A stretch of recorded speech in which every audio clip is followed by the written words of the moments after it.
Saber Direito desta semana, você vai entender o conceito, os requisitos e a produção dos efeitos dos atos administrativos. As aulas são com o professor Marcos Santana.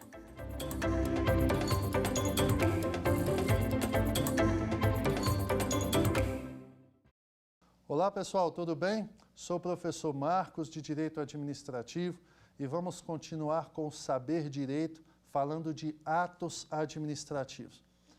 Na última aula, nós falamos sobre o conceito de atos administrativos e fazendo uma pequena revisão para você que assistiu e trazendo conteúdo para você que não teve a oportunidade, nós falamos que os atos administrativos, eles são editados pela administração pública observando o interesse público. Significa dizer que a administração pública vai trabalhar observando o interesse coletivo das pessoas, um interesse macro, um interesse amplo. A isso nós damos o nome de regime jurídico de direito público.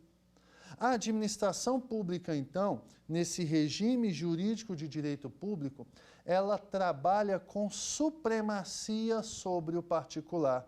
Então, muitas vezes, ela, por exemplo, coloca um semáforo ali pertinho da sua casa e complica muito o trânsito para você, mas ela não pergunta a você se você concorda ou não com aquele semáforo naquele local. Ela coloca ali porque ela está pensando no interesse coletivo, talvez no número de acidentes naquele cruzamento, por exemplo. Então, o ato administrativo, ele é editado pela administração pública com esse objetivo. O objetivo do ato, então, é observar o interesse público, a finalidade pública. E para que esse ato possa produzir efeitos, nós temos alguns requisitos, chamados em alguns livros de doutrina de elementos dos atos administrativos. E nós falamos que o primeiro elemento dos atos administrativos é a competência.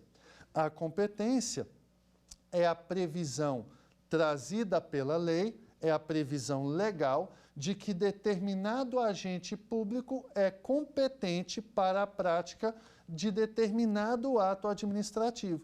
Então, aquele ato vai ser praticado por aquela determinada autoridade prevista em lei. Nós vimos que essa competência ela é irrenunciável, ou a gente não pode renunciá-la.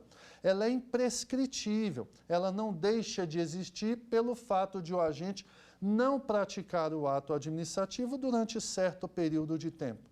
E nós vimos também que essa competência ela é delegável em regra. A autoridade pública pode delegar essa competência para outra autoridade ou para outro agente público. Ela também pode avocar, trazer para si a competência para a prática de atos administrativos. Nós vimos também que a finalidade é o segundo elemento do ato administrativo. Então, esse agente competente tem que obedecer uma finalidade. E qual é a finalidade? É a observância do interesse público. Então, a administração pública age sempre observando o interesse público. Vimos também que a forma é o terceiro elemento do ato administrativo. E trouxemos aqui a divergência doutrinária. Para parte da doutrina majoritária, a forma do elemento administrativo deve ser prevista em lei. Então, o ato administrativo ele deve ser previsto em lei no tocante à sua forma. Essa é a doutrina majoritária. Mas dissemos também que há uma doutrina crescente que diz o seguinte: olha, a forma do ato administrativo não precisa estar prevista em lei. Falamos que o motivo é o quarto elemento do ato administrativo. Esse motivo, ele pode ou não estar previsto em lei. E o que é esse motivo, professor? O motivo é a situação de fato e de direito que permite a edição de um ato administrativo. Num exemplo bem simples, se você estaciona o seu veículo na vaga de idoso e você não preenche esse requisito, você talvez seja autuado se algum agente público verificar essa infração. Ocorre que nós temos aí uma situação de fato, que é o estacionar, e uma situação de direito, que é a previsão no Código de Trânsito Brasileiro. Então, o motivo é essa situação de fato, aliada à situação de direito, que permite ao agente público praticar o ato. Qual é o ato? Autuar quem estacionou na vaga de idoso indevidamente. E nós temos ainda o objeto do ato administrativo. O objeto é a transformação que o ato administrativo traz para a sua vida. Se nesse exemplo você estacionou na vaga de idoso e foi autuado, qual é a transformação que isso trouxe para a sua vida? Você não era devedor do Estado e agora passou a ser. Então, o objeto é a consequência do ato administrativo. No livro de doutrina diz que o objeto é o conteúdo. Entenda esse conteúdo como essa transformação, essa consequência do ato administrativo na sua vida. Então, esses são os 5 elementos do ato administrativo que nós vimos na aula anterior. E partimos dessa conceituação, partimos desse elemento para adentrarmos no conteúdo que temos hoje. Hoje nós vamos falar, então, dos vícios desses elementos dos atos administrativos, vamos falar dos atributos dos atos administrativos e vamos falar das espécies de atos administrativos. Veja bem, nós falamos sobre a competência dos atos administrativos. E a competência dos atos administrativos é aquela competência trazida em lei para que determinado ato seja praticado. Veja, imagine que eu sou um agente público e eu pratiquei um ato administrativo favorável a você. Você foi até a repartição que eu trabalho e pediu lá uma determinada certidão. Eu verifico se o que você me pede está ok e emito para você a sua certidão e digo, por exemplo, está aqui a sua certidão de quitação eleitoral, de que você nas últimas eleições votou, exerceu lá o seu direito corretamente e tal. Bem, você tem aí uma certidão. Eu sou o agente competente para emitir aquela certidão para você. Agora, esse elemento chamado competência, ele tem alguns vícios. E quais são esses vícios de competência? O primeiro deles é a usurpação de função. O que é usurpação de função?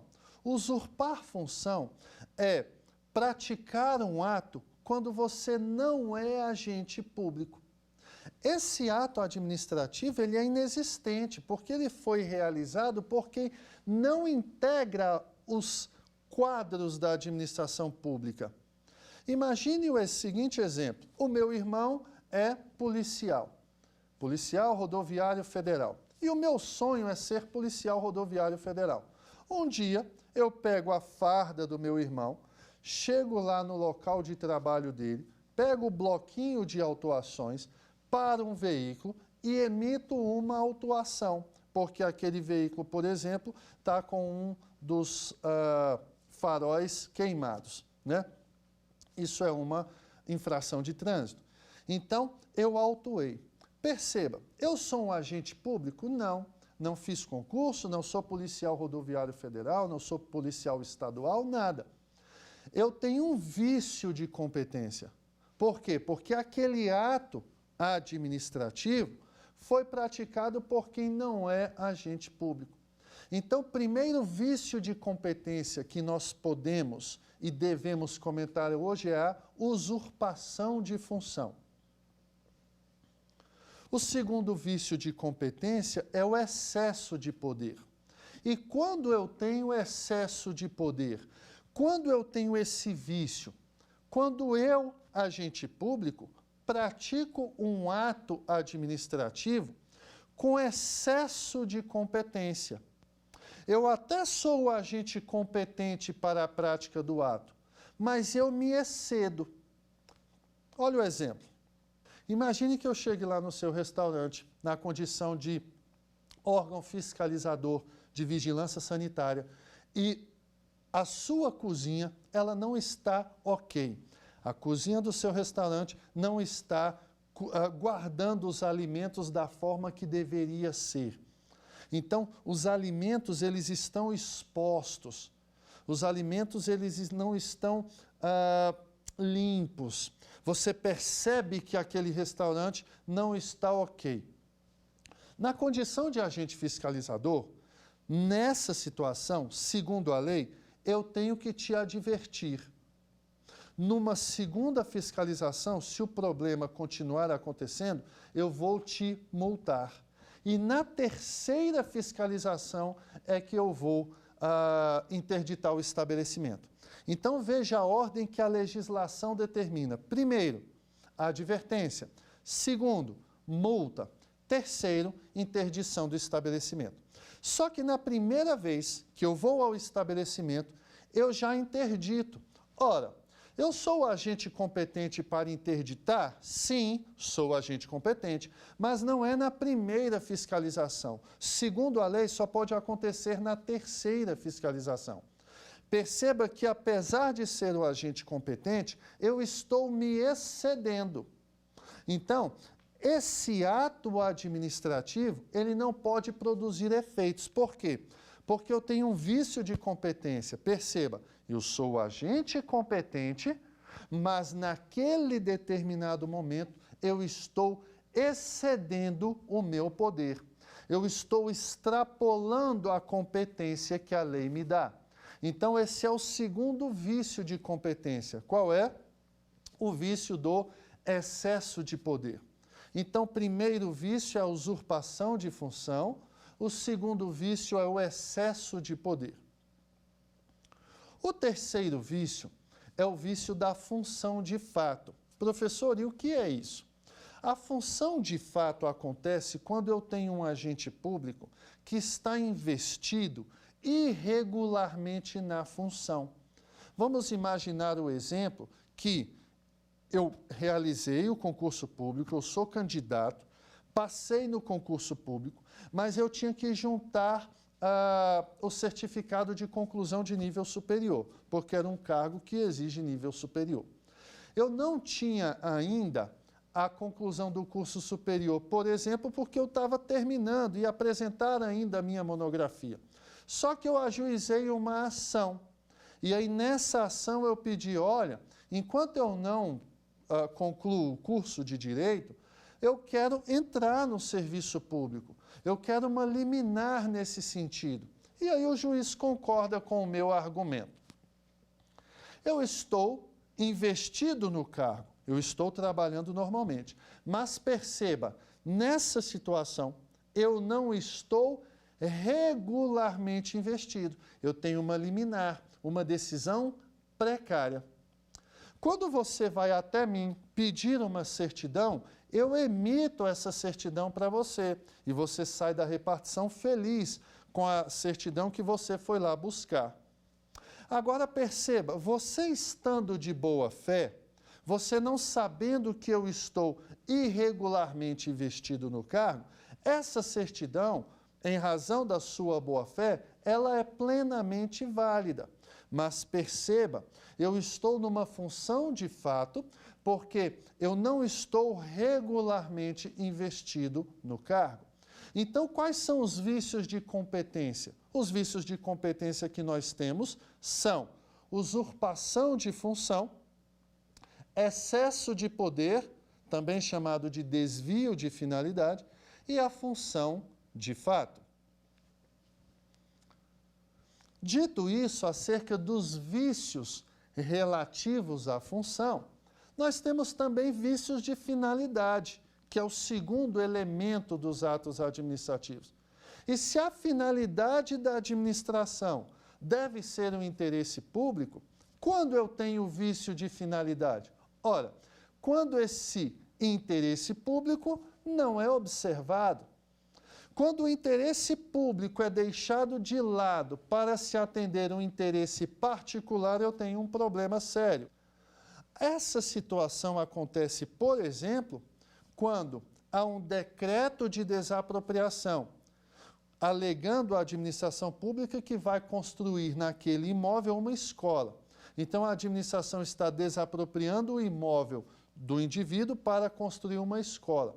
Só que o agente responsável por isso não constrói a escola ou o hospital ou não atende interesse público de forma diversa. Na verdade, ele pega aquela área da cidade, que é uma área valorizada, e vende para um determinado empresário que é amigo dele, para que esse empresário explore lá a sua atividade comercial. Veja, o decreto desapropriatório ele tem que observar o interesse público. E o que nós tivemos aí não foi observância de interesse público. Na verdade, o responsável pelo decreto expropriatório, a intenção dele era vender aquele bem para o seu amigo empresário. Eu tenho aí o desvio de finalidade, também chamado desvio de poder. Então, não confunda essas duas expressões. Excesso de poder é vício de competência. Desvio de poder é vício de finalidade. Nós temos ainda o vício de forma. Veja, quando nós falamos de forma, nós falamos de como o ato administrativo ele aparece para você e, em regra, esse ato administrativo ele é escrito. Agora, os atos administrativos, em regra, eles precisam ser motivados, eles precisam ser explicados. Isso observa o princípio da publicidade da administração, que está previsto lá no artigo 37 caput da Constituição Federal. Então, os atos administrativos, eles são públicos e eles devem ser motivados. Mas nós, claro, temos exceções.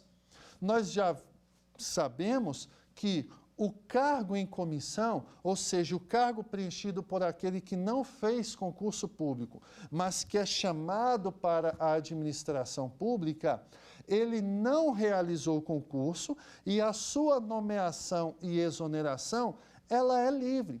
Então, o agente que nomeia aquela pessoa para o cargo em comissão, ela nomeia e exonera a seu bel prazer. Não precisa motivar esse ato. A forma do ato administrativo, ela aparece para você e deve ser motivado.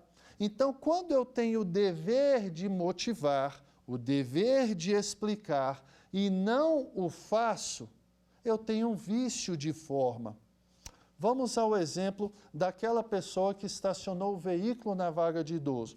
O agente público, no seu auto de infração, ele tem que fundamentar por que eu estou autuando aquela pessoa que estacionou na vaga de idoso. Ah, porque infringiu o artigo 181 do Código de Trânsito Brasileiro. Ok, isso é fundamentação. Agora, se eu não fundamento aquele ato viola o dever de forma. Então, quando eu tenho vício de forma, quando o ato não obedece à forma que a lei prevê para ele, ou quando não ocorre a motivação e ela deveria ocorrer. Nesses casos, eu tenho vício de forma. Então, até agora nós vimos os vícios de competência, vícios de finalidade e vícios de forma. Temos também os vícios de motivo. E nós falamos que o motivo do ato administrativo acontece quando? Quando eu tenho uma situação de fato e uma situação de direito que permitem a edição de um ato administrativo. Quando essa pessoa que estacionou na vaga de idoso, eu tenho um fato, o estacionar. e eu tenho uma situação de direito que permite a autuação, Código de Trânsito Brasileiro.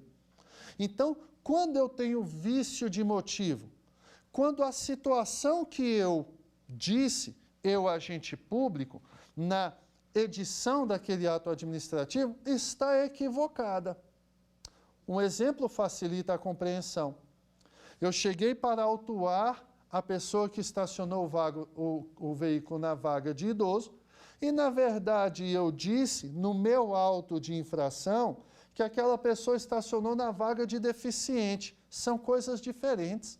Uma coisa é estacionar na vaga de idoso, outra coisa é estacionar na vaga destinada a deficientes. Eu tenho aí uma falha no meu auto de infração. A situação de direito não foi corretamente descrita. Então, quando eu tenho um vício no motivo, quando a situação de fato não aconteceu, ou quando equivocadamente eu elenquei a situação de direito. Eu tenho aí vício de motivo. E tenho, por último, o vício de objeto. Objeto é aquela transformação que a situação trouxe para a minha vida. Um ato administrativo editado pela administração pública, ele traz consequências para mim. Eu tenho aí um vício de motivo quando essa situação não está corretamente descrita, corretamente elencada. Veja, a administração pública me autuou. Eu tenho um prazo para pagar essa autuação junto à administração pública. E a administração pública, se eu não pagar durante um certo período de tempo, após esse período de tempo, o meu nome vai para a dívida ativa, vai ser inscrito na dívida ativa. O problema é quando a administração inscreve o meu nome na dívida ativa antes do vencimento ou antes desse prazo. Eu tenho uma transformação para a minha vida. Meu nome não estava inscrito na dívida ativa e agora está. Qual é o problema disso? A transformação desse ato administrativo para a minha vida está equivocada, porque o meu nome só poderia ser inscrito na dívida ativa depois daquele lapso temporal. Eu tenho, então, aí um vício de objeto. Então, todos os elementos dos atos administrativos contêm vícios. E nós devemos, na condição de estudantes de direito, conhecer esses vícios para que, por exemplo, como advogado, possamos defender melhor os nossos clientes. Nós falamos agora há pouco, então, sobre os vícios dos elementos dos atos administrativos. E um estudo importante a ser feito são os atributos dos atos administrativos. Veja, atributo significa característica especial de alguma coisa. Então, o que são os atributos dos atos administrativos? São características especiais dos atos administrativos. Professor, e por que os atos administrativos têm essas características especiais? Porque nós vimos que os atos administrativos decorrem da supremacia da administração sobre o particular. Então, como ela age observando o interesse público e ela nos impõe algumas obrigações por meio dos atos administrativos, natural é que esses atos administrativos eles têm algumas características impositivas, de força sobre nós.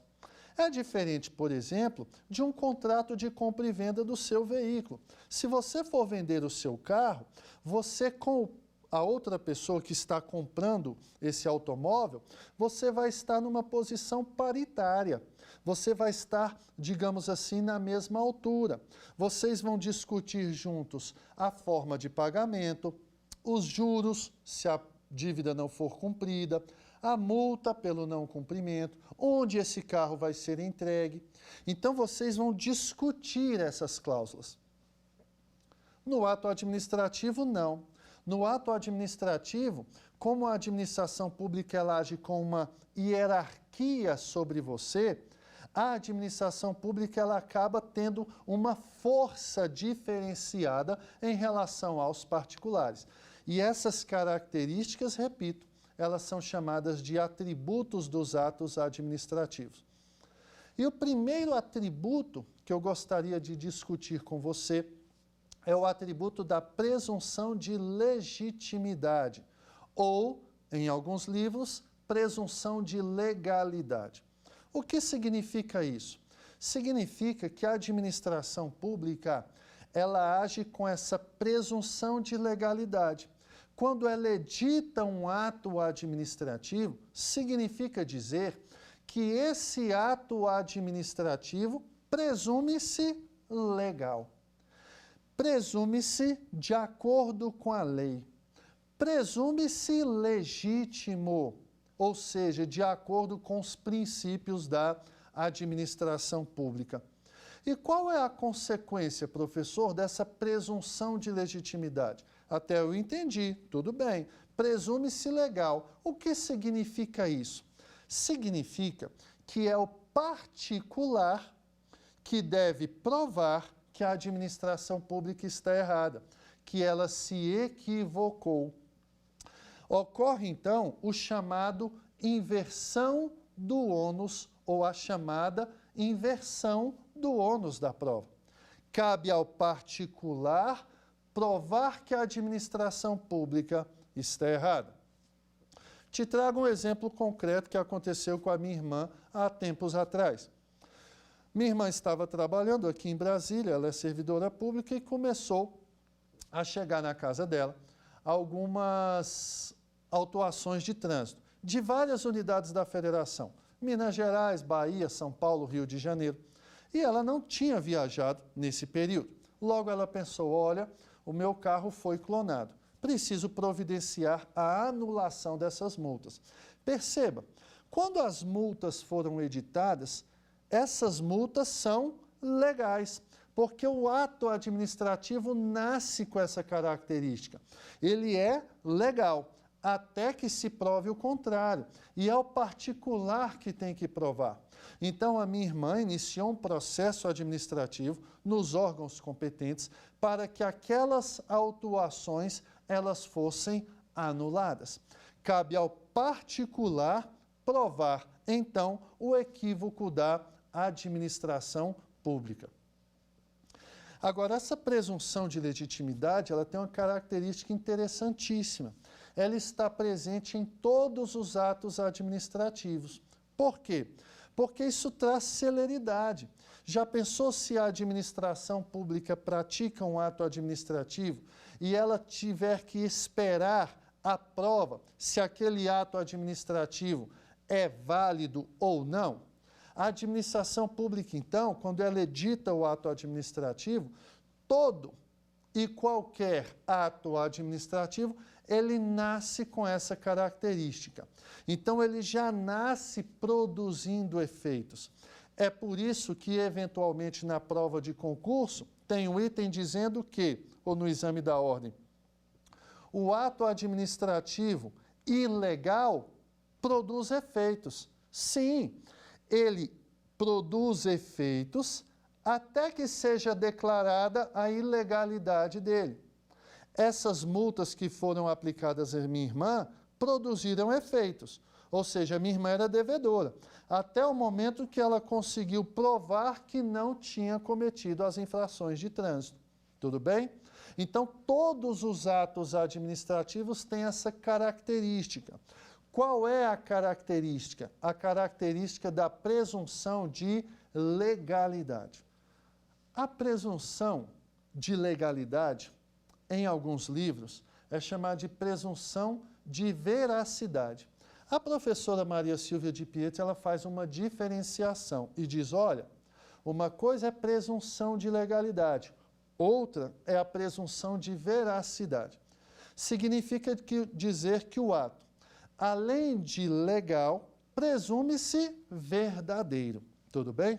Então, a presunção de veracidade repito, em alguns livros trazem com o mesmo conceito de presunção de legalidade. Para essa professora Maria Silvia de Pietro, ela traz presunção de veracidade. Então, ela separa os dois institutos, dizendo, olha, o ato administrativo, além de legal, nascer legal, teoricamente, presumivelmente, ele também é um ato verdadeiro e cabe ao particular provar que o ato não é verdadeiro. Nós temos ainda o atributo da exigibilidade.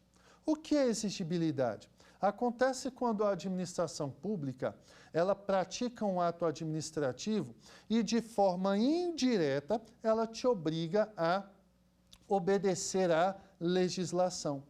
A exigibilidade, ela está presente, por exemplo, quando a administração pública autua aquela pessoa que estacionou o veículo na vaga de idoso, no exemplo anteriormente citado. O que acontece?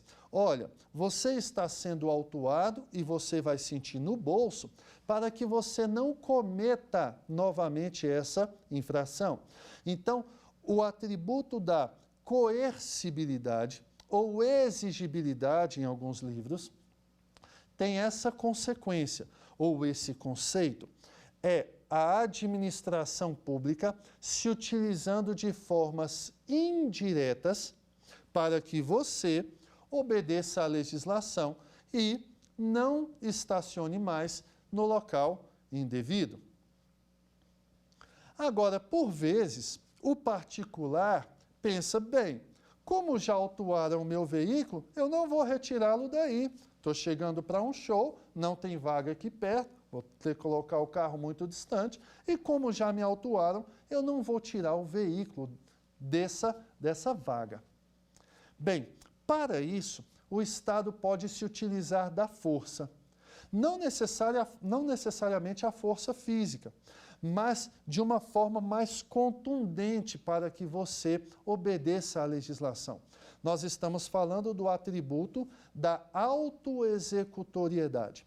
O que é autoexecutoriedade? A administração pública se utilizar da força que ela tem, da supremacia que ela tem, em razão de você não ter obedecido à legislação.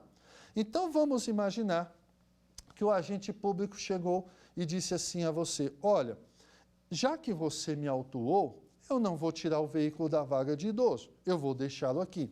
O agente público, então, te informa o seguinte, se você não retirar o veículo, eu vou chamar o guincho e o seu veículo vai ser guinchado até o pátio do órgão competente. O que nós temos aí? A utilização da força. O Estado está se utilizando da sua força para fazer valer a lei. Esse atributo é o atributo da autoexecutoriedade.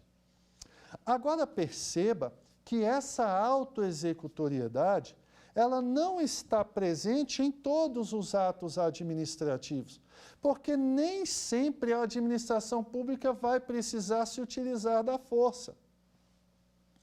Vamos imaginar que o condutor desse veículo dissesse ao agente público, ok, já estou retirando o veículo.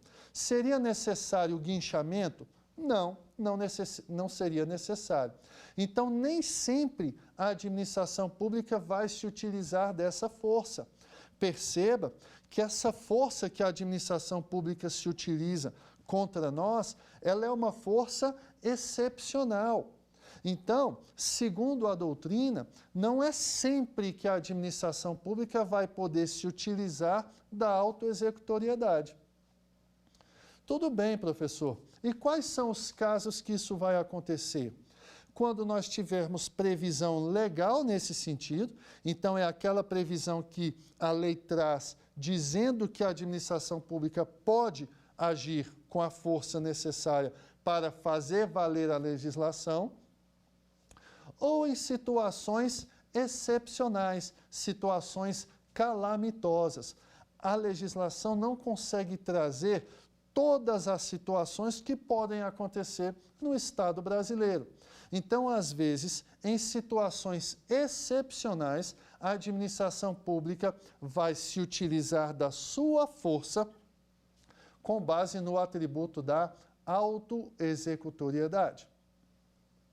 Então, nós temos como atributos dos atos administrativos estudados até agora: presunção de legitimidade ou de legalidade, ou para alguns de veracidade.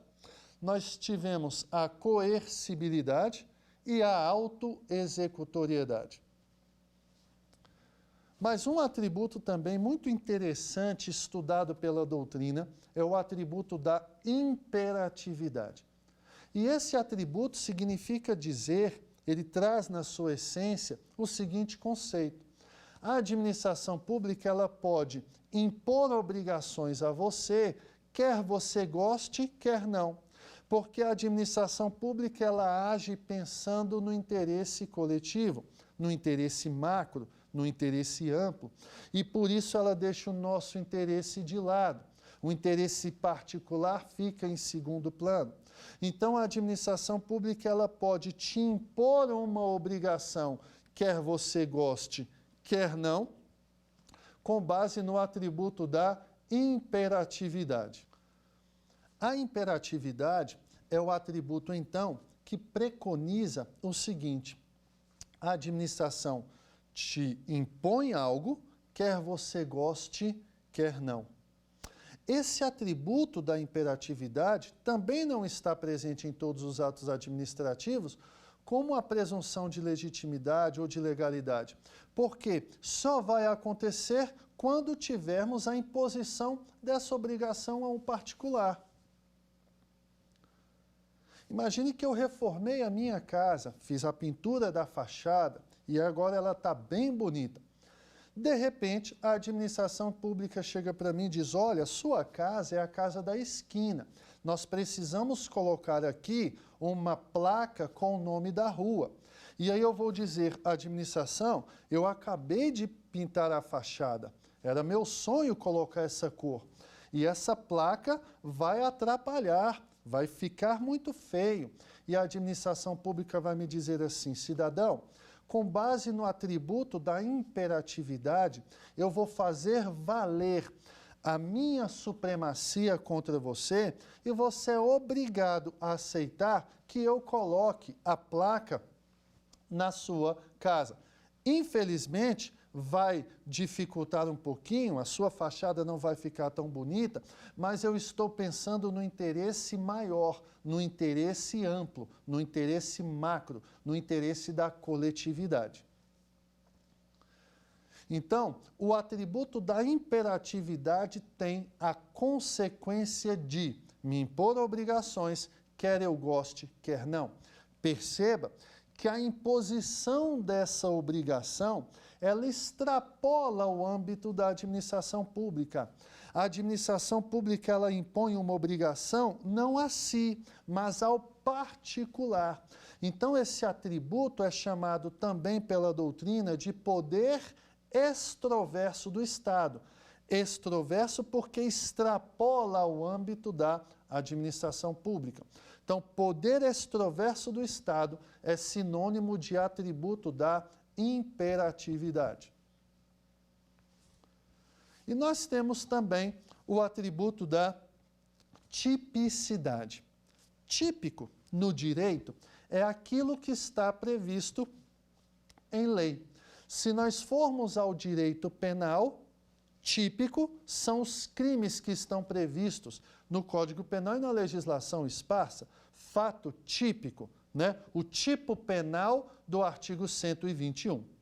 Se nós formos ao direito civil, nós temos os contratos típicos e os contratos atípicos.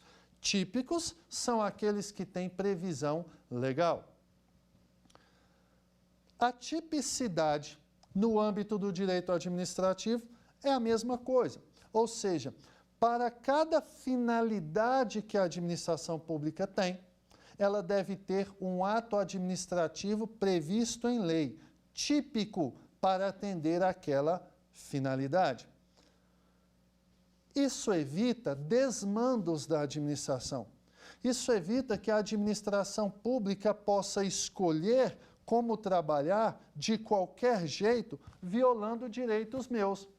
Então, se ela quer limitar o meu direito de propriedade, deve haver um ato administrativo previsto para aquilo. Vamos imaginar que eu estou construindo um edifício irregularmente. Eu só posso construir até o 3º andar e eu já estou fazendo o 4º andar. Qual é o problema disso aí? Eu estou violando a norma. A administração pública pode parar a minha construção. Para isso, ela precisa ter um ato administrativo típico, previsto em lei para isso. Qual é o ato típico? Embargo. Se eu quiser funcionar a boate, se eu quiser fazer funcionar um comércio, o ato administrativo que me permite isso é um alvará ou uma licença. Se eu fui aprovado em um concurso público, o ato que me chama para trabalhar no serviço público é a nomeação. Então, para cada vontade da administração, eu preciso ter um ato administrativo previsto em lei. Isso evita desmandos por parte da administração pública e protege o particular contra essa força do Estado. Esses são, então, os atributos dos atos administrativos. Presunção de legitimidade, de legalidade ou de veracidade, tipicidade, imperatividade, coercibilidade e autoexecutoriedade. Esses são os atributos classificados na maioria dos livros de direito administrativo. Nós temos que estudar hoje também as espécies de atos administrativos. Então, nosso conteúdo hoje abrange os vícios dos elementos dos atos administrativos, os atributos dos atos administrativos e as espécies de atos administrativos. E a primeira espécie de atos administrativos que eu gostaria de elencar e abordar com você é o ato administrativo normativo. Normativo é o ato administrativo que tem um comando geral e abstrato. É uma norma ampla, abstrata, aplicável a todas as pessoas. Esse ato administrativo normativo, ele, apesar de ser normativo, não o confunda com a lei, porque a lei pode inovar no mundo jurídico. A lei, ela pode trazer disposições para os administrados novas, inovando no mundo jurídico, no ordenamento. O ato administrativo normativo, não. O ato administrativo normativo, ele vai obedecer à lei. Ele é subordinado a ela. Exemplo, professor, o decreto regulamentar é um exemplo claro de ato normativo. Por quê? Porque você tem uma legislação, lei de licitações, por exemplo, e você tem o decreto que regulamenta, que detalha aquela lei. Então, perceba que eu tenho a legislação e, subordinado a ela, eu tenho o decreto regulamentar, que regulamenta, que explica, que detalha aquela norma. Excepcionalmente, eu tenho o decreto previsto na Constituição Federal, chamado decreto autônomo. Nós temos aí uma diferenciação entre o decreto regulamentar e o decreto autônomo. O decreto autônomo, esse sim, por disposição constitucional, prevista no artigo 84, inciso 6 da Constituição, ele pode inovar no mundo jurídico. O que você precisa entender é que tanto o decreto regulamentar quanto o decreto autônomo do artigo 84 da Constituição são atos normativos. Por quê? Porque eles têm a característica da abstração, da generalidade. Eles não são atos concretos, determinados, impostos a uma pessoa A ou B. Eles são atos gerais e abstratos.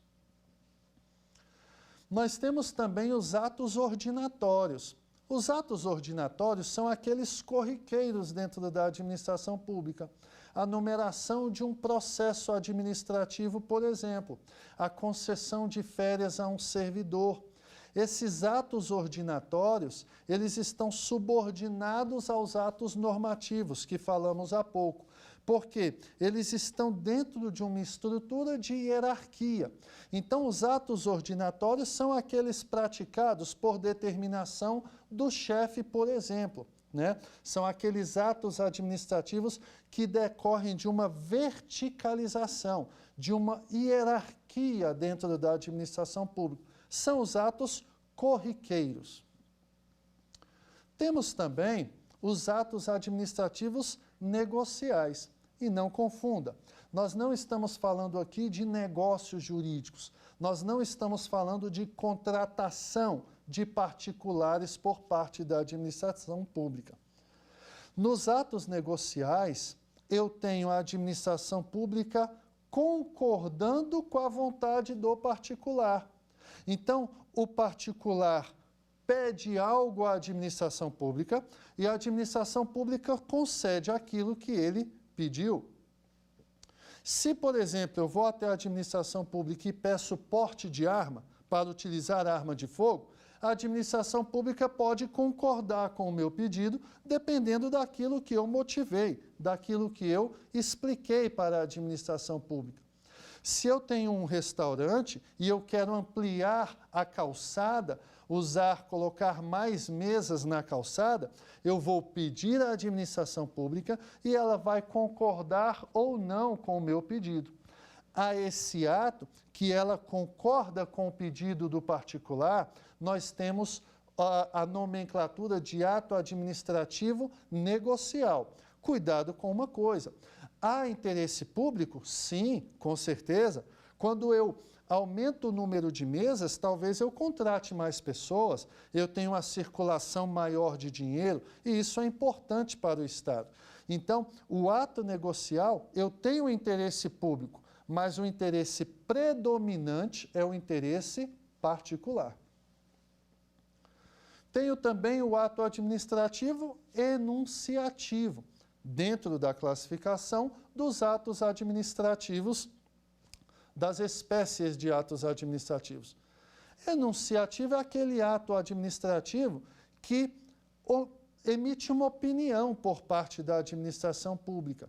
Veja, no ato administrativo enunciativo, eu tenho a administração pública se manifestando acerca de algo que aconteceu, ou dando a sua opinião sobre algo que vai acontecer.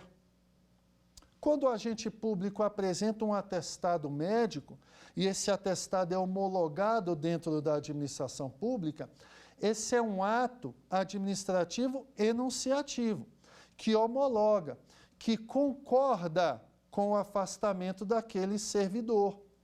Tem um ato administrativo também, quando a Procuradoria Jurídica de determinado órgão emite um parecer sobre licitações, por exemplo.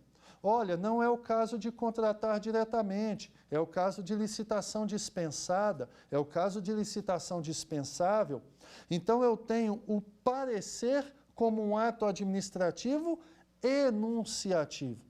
A doutrina elenca como exemplos as certidões, os pareceres, os atestados e a apostila. Apostilar é emendar. Apostilar é acrescentar algo. Então, quando um contrato administrativo é acrescentado no seu valor, na sua quantidade, eu tenho uma apostila. São exemplos de atos administrativos enunciativos, que enunciam algo por parte da administração pública. E, por último, nós temos os atos administrativos punitivos, que decorrem de uma punição. A destruição de drogas, por exemplo, a destruição de mercadorias que entraram no Brasil sem pagar o devido tributo, a destruição de mercadorias contrabandeadas, a interdição de um restaurante que tem problemas na sua cozinha, na conservação dos alimentos localizados na sua cozinha. Então, todos esses são atos punitivos. É a demissão imposta ao servidor. Todos esses atos são exemplos de atos punitivos. Então, as espécies de atos administrativos são atos normativos, atos enunciativos, atos ordinatórios, atos punitivos e atos negociais. E agora, após falarmos de todos esses temas, nós vamos testar os nossos conhecimentos no quiz. Algumas questões retiradas do exame da OAB, de concursos públicos, para que nós possamos avaliar os nossos conhecimentos.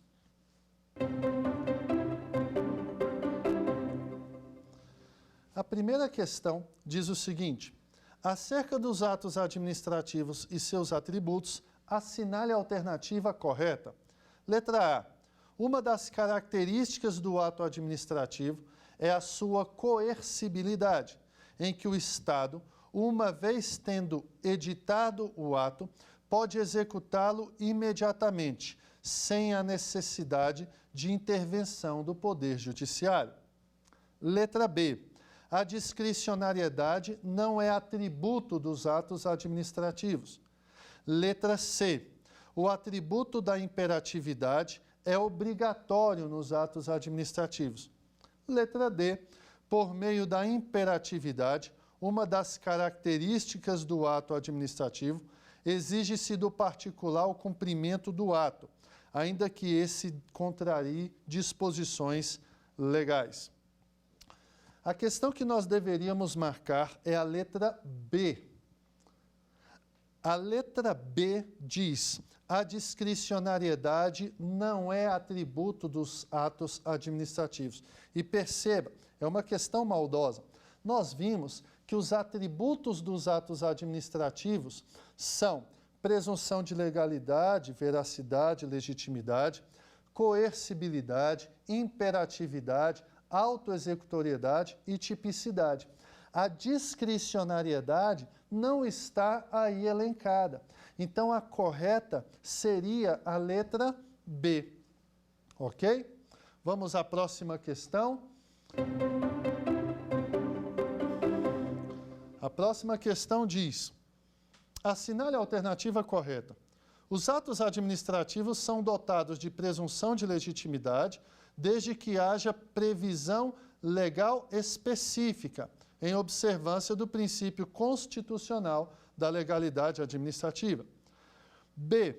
De acordo com o atributo da imperatividade, também chamado de poder extroverso do Estado, o ato administrativo poderá ser imediatamente executado pela administração, sem necessidade de intervenção do Poder Judiciário. Letra C. Os atos administrativos nem sempre apresentam o atributo da imperatividade, ainda que o fim visado pela administração deva ser sempre o interesse público. Letra D.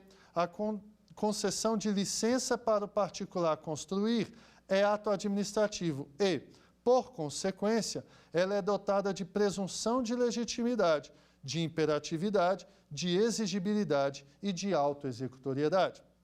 A questão que nós deveríamos marcar é a letra C. Os atos administrativos nem sempre apresentam o atributo da imperatividade. De fato, só quando há imposição de uma obrigação ao particular.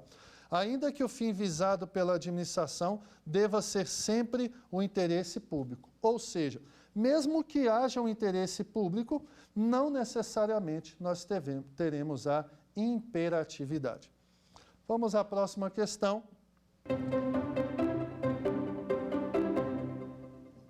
Acerca das espécies de atos administrativos, assinale a alternativa incorreta.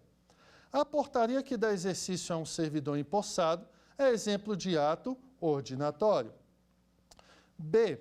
São ordinatórios os atos que visam disciplinar o funcionamento da administração e a conduta funcional de seus agentes. C. São atos administrativos enunciativos as certidões, atestados e pareceres. D. Denomina-se ato administrativo negocial aqueles nos quais a administração pública realiza negócios jurídicos com o particular, a exemplo dos contratos administrativos. Perceba que a questão que nós deveríamos marcar, a questão incorreta, é a letra D. Quando falamos de atos administrativos negociais, não estamos falando de negócios jurídicos entre a administração pública e o particular. Estamos falando tão somente da concordância da administração pública com um pedido do indivíduo. Espero que você tenha gostado. Um abraço, até a próxima. Quer dar alguma sugestão de tema para os cursos do Saber Direito? Então mande um e-mail para a gente, saberdireito@stf.jus.br, ou entre em contato pelo WhatsApp, o número é esse que aparece na sua tela. Você também pode estudar pela internet. Acesse nosso site tvjustiça.jus.br ou pode rever as aulas no canal do YouTube TV Justiça Oficial.